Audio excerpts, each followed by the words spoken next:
So in this moment, we'll listen to Sanjay Pradhan, who is the CEO of the OGP.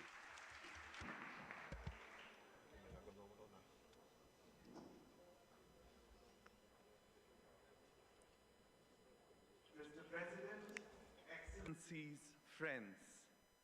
First, I want to express my tremendous gratitude to the government of the Dominican Republic and all other organizers for hosting this vital gathering. Mr. President, thank you so much for your riveting and inspirational speech.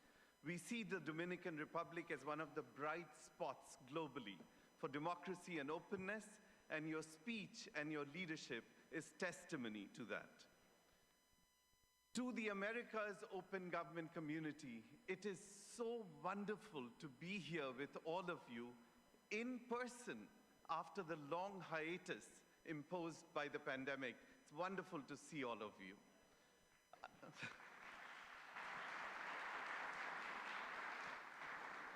And it is a particular pleasure for me to be back here in the Americas, because truly you represent the vibrant heart of OGP. You have embraced OGP from the start, and OGP has embraced you. We globally are truly inspired and energized by the passion, by the bravery, by the vibrancy of courageous civil society leaders, human rights activists, journalists, committed government reformers, working tirelessly to open government to citizens in the region. We need your vibrancy and energy more than ever at this critical moment in history, because you see, when OGP was launched, when it was founded 11 years ago by President Obama and 7 other heads of states at the UN General Assembly, the forces of democracy and openness were in ascendance. But today, we see a menacing rise of authoritarian and closed governments. Over the last few years, over half of the world's democracies have experienced democratic erosion. Civil society, media, oversight institutions have come under assault. Disinformation and state capture has proliferated. Citizen trust in government has plummeted to an all-time low, and COVID-19 has exacerbated inequality and corruption.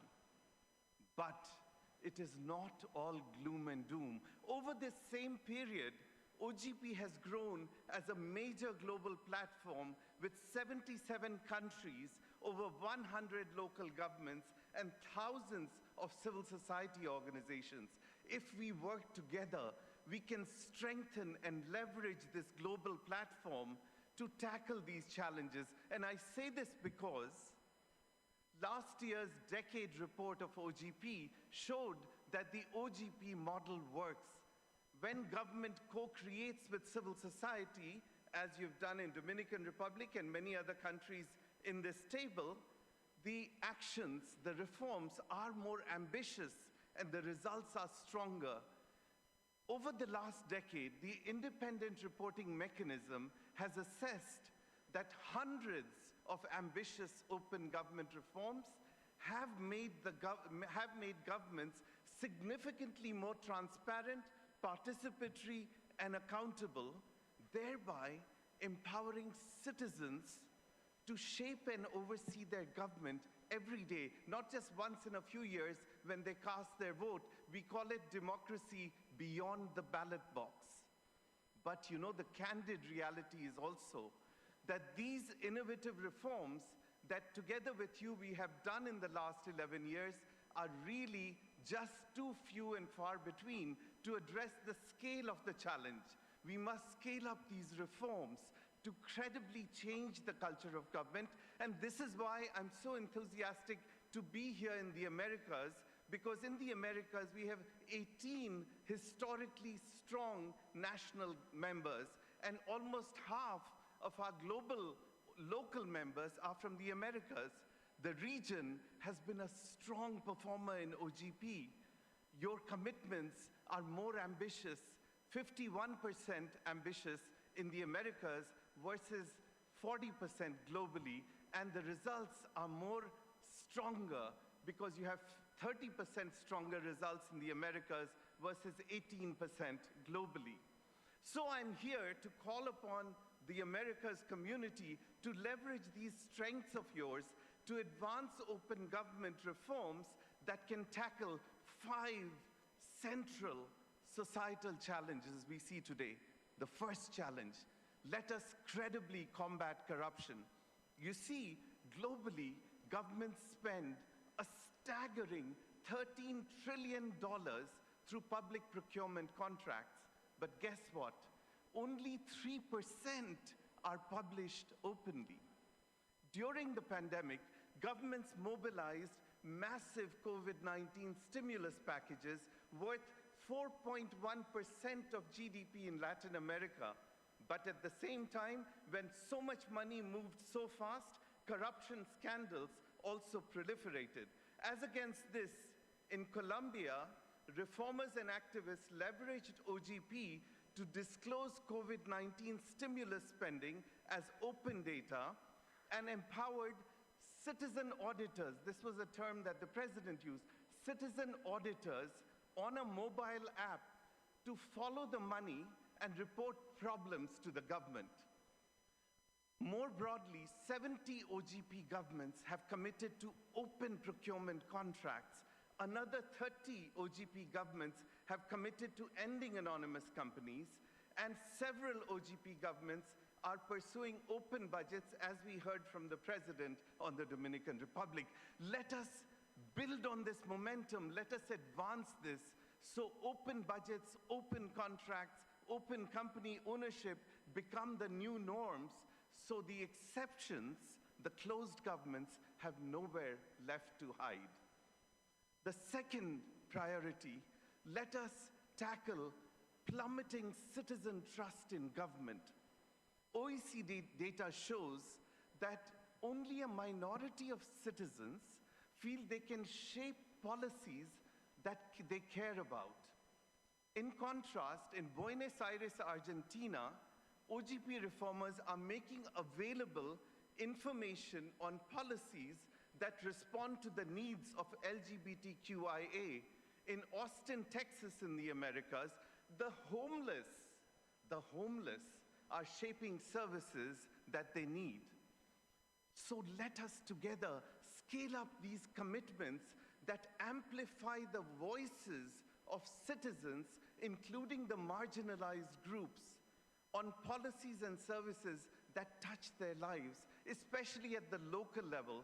And let's have governments respond to citizen feedback to close the feedback loop. That's how you build citizen trust.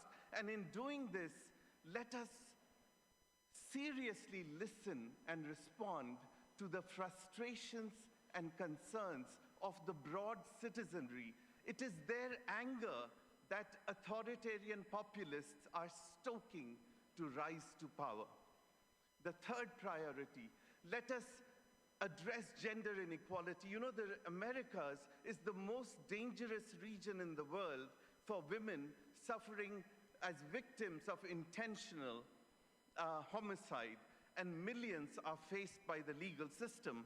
But right here in the Americas, we also have a vibrant feminist open government community advancing reforms. Through OGP, Mexico is identifying key shortcomings in the public healthcare system that disproportionately affects women. In Argentina, OGP reformers are co-creating with civil society a national plan to address the gender wage gap and gender-based violence. Let us use these types of reforms. Let's scale this up to build a truly inclusive open government. Fourth, we must tackle climate change.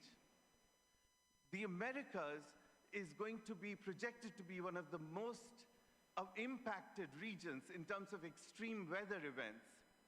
But right here in the Americas, at the same time, we have over 20 recent OGP commitments that you all have co-created, which show a promising way forward. Peru, for instance, is opening environmental data to citizens. Paraguay and Ecuador are enhancing citizen participation in the implementation of the Escazú Agreement. Let us scale up similar reforms that empower citizens to shape ambitious climate policies. And fifth, let us protect civic space. You know, it's really sad to note that an overwhelming 87% of the people in the Americas live in countries where civic space is obstructed or repressed. We must face up to the candid and serious challenge that this poses, including in several OGP countries. To reverse this tide and show a better alternative in OGP, let us work with a set of reformers in OGP countries globally to use OGP to advance actions to instead protect civic space, such as Mongolia, which is advancing commitments on media freedoms, or Nigeria, which used OGP to enhance police oversight and accountability following the End SARS protests against police brutality.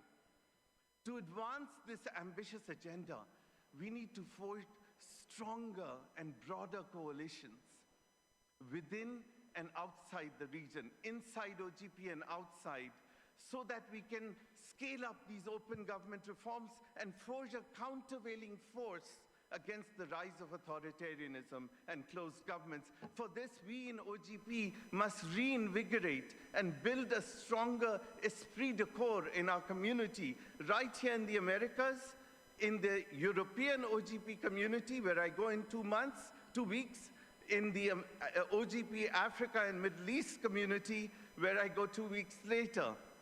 We need to forge these coalitions between and across regions, but we must also forge new coalitions outside our OGP bubble, with youth, with women's groups, social movements that are better connected to citizens' concerns, with broader ministries in cabinet. I do a bunch of cabinet workshops. Let's build broader cabinet awareness for open government to advance political dividends, with presidents, with parliaments, and judiciaries which have represented here. In closing, let me close where I began. I call on the vibrant energy, heart, and courage of the Americas to advance open government, to accelerate open government afresh, in order to put citizens at the heart of government. If you do so, you will deliver on that precious promise of democracy, a government for the people, of the people, with the people, a promise that all of us hold so dear in our heart, and so many of you have fought for. I call on you to renew that fight today, evermore. Muchas gracias.